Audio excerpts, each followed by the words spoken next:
Hey y'all, Railroad Captain back again today. Y'all doing all right? Well, last time we got some cork put down. We're trying to get some of the main line done up here on my railroad. And so we had some good responses and a lot of new subscribers. Appreciate that. So y'all subscribe if you hadn't. Y'all follow along with me as we work on the railroad. You get a chance to go back and watch some other videos or check out some of my videos of my rail trains. Got some good ones on there. Y'all like those.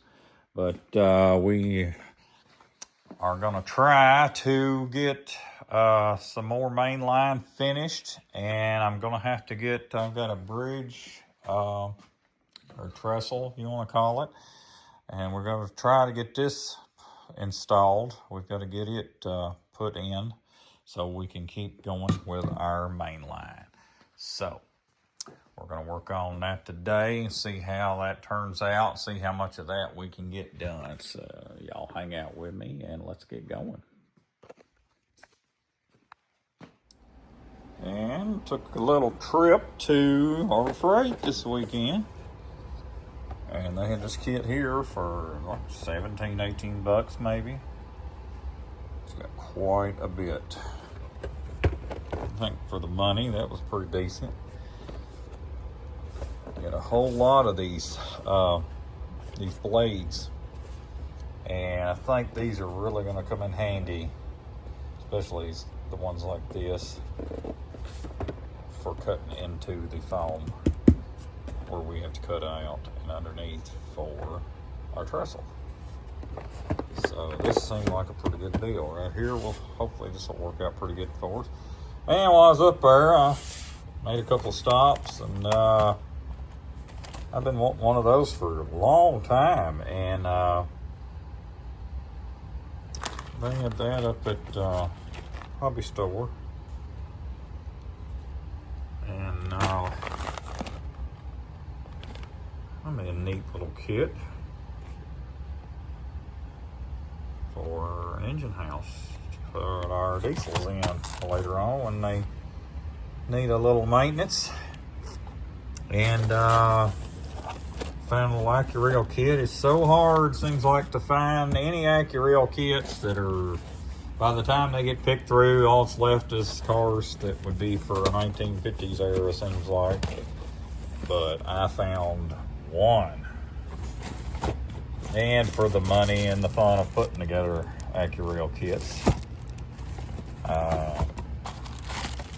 definitely had to have that. Always fun to put together in weather. So that was my little pickup for the weekend, and we're going to get started and see what we can do with these. All right, well, do a little bit of modifications to my bridge deck. It was raised up in here to put the track in, like right there, like that. So I had to take a Dremel tool, get in there best I could, and cover it up. Now, you know, that doesn't look good, but it doesn't matter. That's going to be covered up. All right.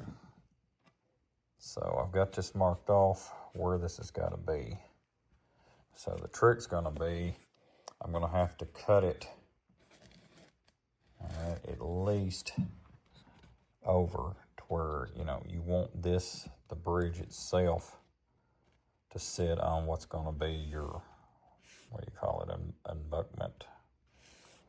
So we're like your concrete wall type deal, and you're going to want to leave that here. So I'll probably come out and bring me a line like over closer to here just to be safe to start with. So I like, it's like cutting anything else, but it's better to take off a little than you take off too much and you can't put it back, because, you know,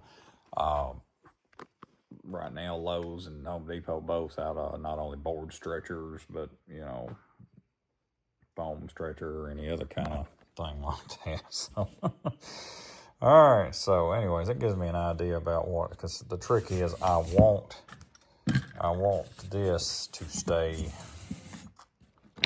you know, I don't want this gap in here. See, when you raise this up, you've got the width of this. So not only are you going to have to cut for your embankment when you want to make it out of your foam and leave it, but then you're also going to have to cut down into the foam, basically the width of this. So that it sits on your, what will be your, basically your concrete support under it. But then you've got to have it that width of the whole thing down, so that, this, you see, okay, see what I mean? You're gonna have that right there, that much off of it.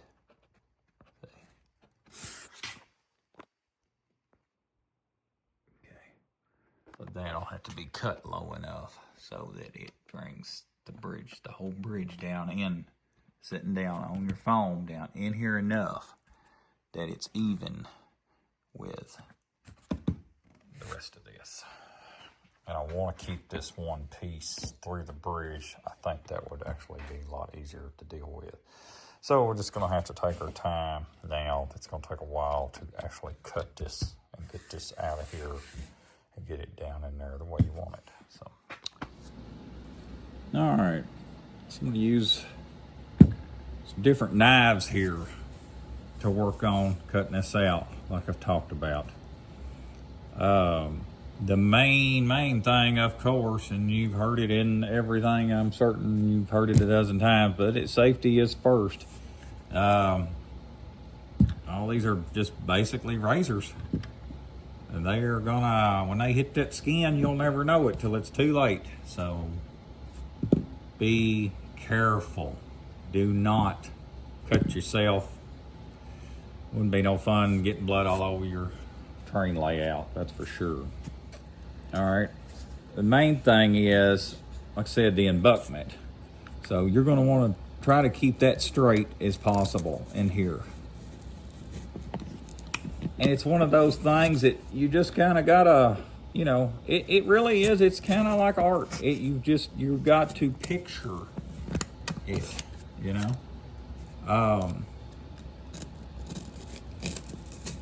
The stuff that doesn't matter as much, like this, just main thing is you don't have to be as critical with it, I guess you could say. You just want this out of here. This part here has just got to come out. So that's all we're doing with that. We're just getting us out in here. And sure, it's fun. You get to make a mess.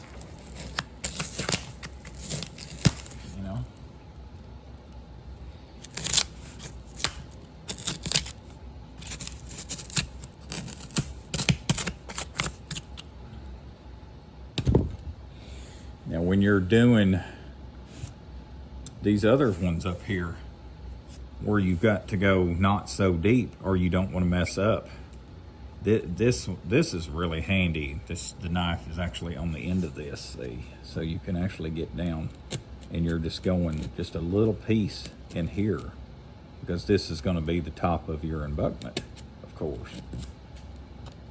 So once you get it pretty close to where you think it should be, you can just go in here and start shaving it off.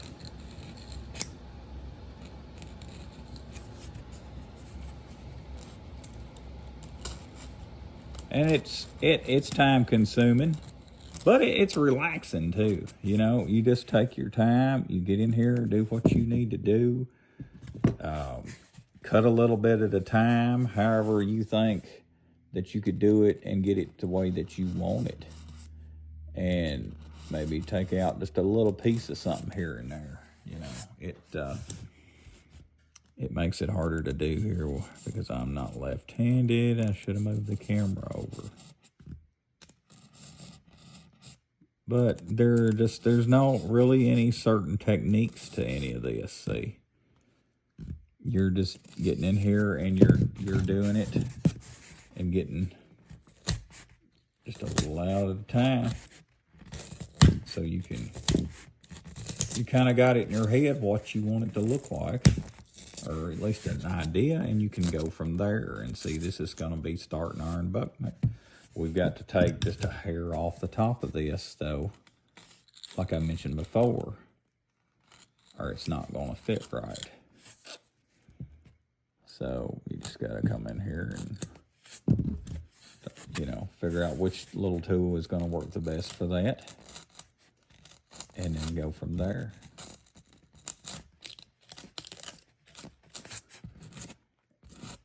And just take your time and have fun with it. And so I've already been working on this side to kind of give you an idea of the techniques and how to go about it. But you can see here, you know, you can, I can picture this. This is going to look like this is going to be looking like a concrete wall. Then I'll go back later and actually paint a concrete color. And you've got your little lip down. I may have to go a little deeper yet. I won't know until I get the other side down. But you can see how it's gonna sit down and sit down on here. See. Now you can see the progress of how this is coming along. And you know what it does? This is really something how this kind of turns out, and it's looking like a concrete embankment kind of deal here. You know, they would go so far down till they hit whatever, and it looks a little different, a little rough here. You know, there's so much different ways to go with it.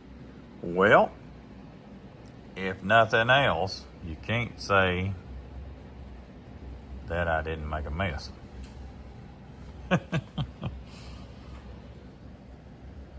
But I'm happy with this. I think this has turned out pretty good, honestly. You know, what do y'all think?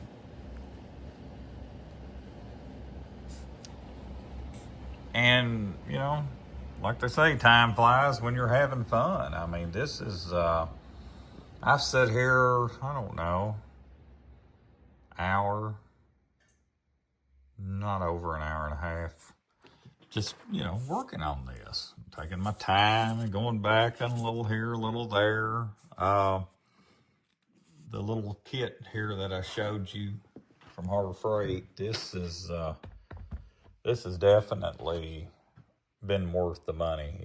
This is so nice having all these different kind of the different sizes and shapes of the razor knives, to where you can just take off just a little bit. I mean, just, you know, a little here, a little here, a little there. It's just, and then you just get carried away and you just keep working with it. And I mean, it just looks, you know, once this is actually painted and weathered up, and then you get your other colors out here and you put your stains on and stuff. And then, of course, later on, you know, I'll go back and you paint some, you know, dark greens, dark browns in here, and put your clear coat on for your water. I mean, this is really neat. I'm really happy with this so far. And just remember, don't forget, whatever you're doing like this, of course, I've got to clean all this up, but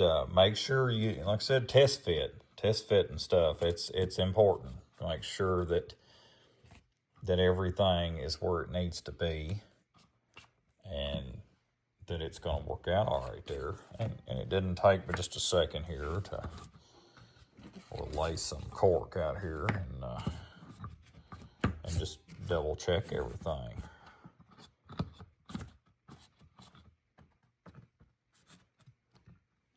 And I can come back later and put everything exactly where it needs to go. But yeah, now what about that? And from doing body work and, you know, working on my old truck and stuff, feeling stuff, you know, it just feels right. That really does. So when you feel, a lot of it's feeling. It's not just looking at it. And double check with your straight edge here. Yeah, that looks really good. There's no gaps there. And like I said, you want to get your track as perfect as you can get it to start with. And that's going to save you a lot of trouble later on. And this is going to make a really, really neat looking scene. Oh, wow. Absolutely.